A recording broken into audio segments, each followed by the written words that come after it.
नमस्कार मित्रांनो, मी हेमंत आणि तुम्ही पाहताय धक्काबुक्की. मित्रांनो, महाराष्ट्राच्या राजकारणात खळबळ ही काही नवीन नाही.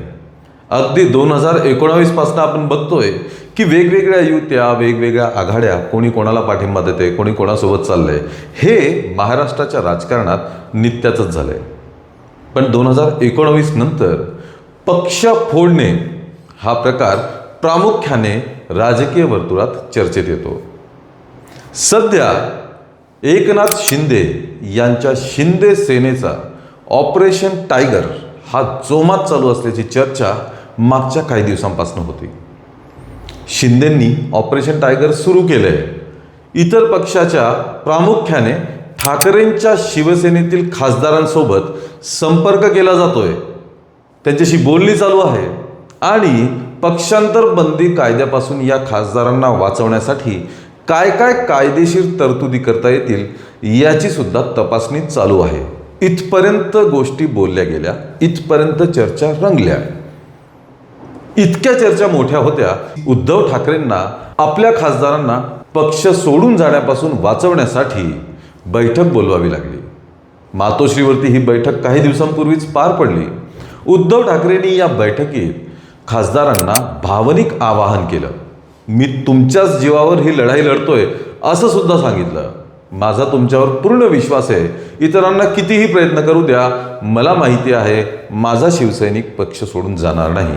इथपर्यंत भावनिक साथ उद्धव ठाकरेंनी खासदारांना घातली. पण त्यानंतर ऑपरेशन टायगर अंतर्गत उद्धव ठाकरेंच्या 9 खासदारांपैकी 5 खासदार हे शिंदेंकडे जाण्यास पॉझिटिव्ह असल्याचं समजलं. आणखी एका खासदाराची शिंदेंना गरज होती. पण मुळात शिंदे असं का करतात? आता खासदारांना आपल्या पक्षात ओढण्याची गरज काय? ऑपरेशन टायगरच नव्हे तर ऑपरेशन तुतारी सुद्धा सोबतच राबवली जाणार, ही सुद्धा जोरदार चर्चा होती. ऑपरेशन तुतारी म्हणजे शरद पवारांच्या राष्ट्रवादीतील खासदारांना सुद्धा आपल्याकडे ओढणे. शिंदेंचा हिशोब होता की ठाकरेंच्या पक्षातून 6 खासदार आणि शरद पवारांच्या पक्षातून 6 खासदार असे 12 खासदार आपल्या पक्षात घ्यायचे. शिंदेंकडे स्वतःचे 7 खासदार आहेत, म्हणजे एकूण आपलं संख्याबळ 19 करायचं. पण याची गरज काय? यामागे नेमकी कारणं काय आहेत? तर शिंदेंकडे 7 खासदार आहेत. 7 खासदार असून सुद्धा केंद्रात फक्त 1 राज्यमंत्रीपद एकनाथ शिंदेंकडे आहे. त्यामुळे केंद्रातील शिंदेंचं वजन हे तुलनेने कमीच आहे. खासदार कमी असतील तर त्या मतदारसंघातील आमदारांची पॉवर सुद्धा कमीच होते. त्यामुळे आपल्या खासदारांची संख्या वाढवायची, केंद्रात मंत्रीपदं सुद्धा वाढवून घ्यायचे आणि 19 खासदार झाल्यानंतर केंद्रात भाजपनंतरचा दुसरा मोठा पक्ष हा एकनाथ शिंदेंचा ठरेल. त्यामुळे ही सगळी धडपड शिंदेंची चालू होती. जास्त संख्याबळ, जास्त प्राबल्य, बार्गेनिंग पॉवर सुद्धा जास्त, केंद्रात मंत्रीपदं पण जास्त आणि राज्यात सुद्धा भाजपला टक्कर देता येईल आणि आपल्या मागण्या, आपल्या डिमांड या मांडता येतील, असा सगळा एकनाथ शिंदेंचा हिशोब होता. परंतु अलीकडेच भाजपने म्हणजेच प्रामुख्याने देवेंद्र फडणवीस यांनी या ऑपरेशन टायगर आणि तुतारीला लगाम लावल्याचं कळतंय. असं सांगितलं जात आहे की भाजपने हे ऑपरेशन सध्यापुरतं थांबवण्यास सांगितलेलं आहे. यामागे काय कारणं असतील ती आपण बघूया. पण त्या अगोदर आमच्या धक्काबुक्की या चॅनलला आत्ताच लगेचच सबस्क्राईब करा.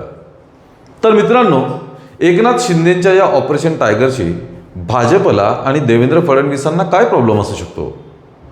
तर देवेंद्र फडणवीसांना हे चांगल्या प्रकारे माहिती आहे की एकनाथ शिंदे हे अतिमहत्वाकांक्षी आहेत. ते जेव्हा पक्ष म्हणजे ठाकरेंची सेना, शिवसेना सोडून बाहेर आले आणि स्वतःचा पक्ष, गट प्रस्थापित केला, त्याच वेळी त्यांच्या महत्वाकांक्षा या अख्ख्या महाराष्ट्राला समजल्या होत्या. त्यानंतर मुख्यमंत्री झाले.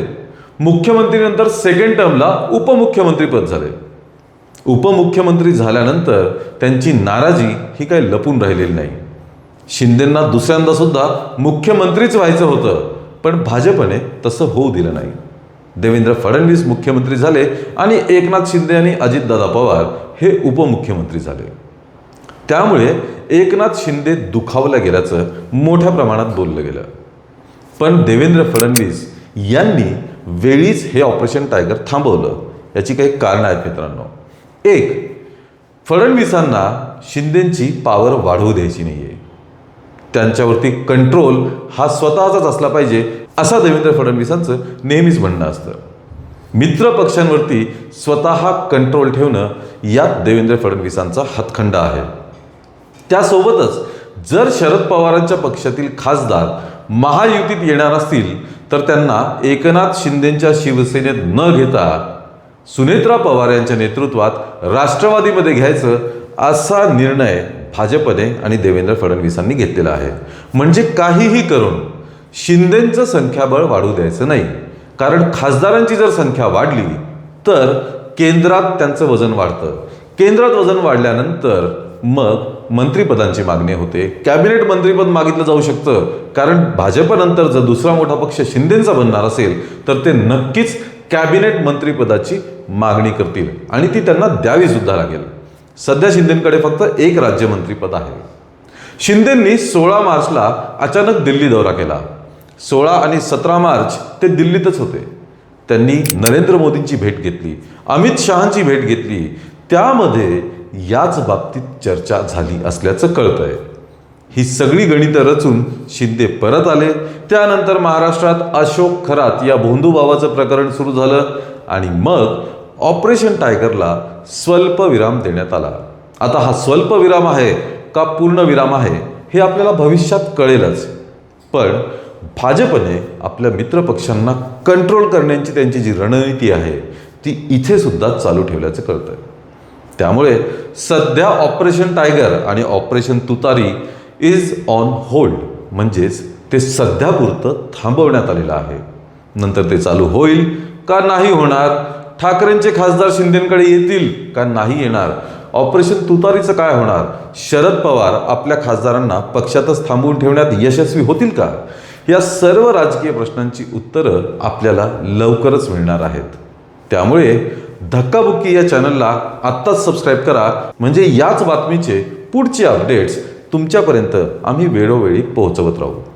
मित्रांनो, या सर्व राजकारणाबद्दल तुमचं काय मत आहे, तुम्हाला काय म्हणायचं आहे हे आम्हाला कमेंटमध्ये नक्की कळवा.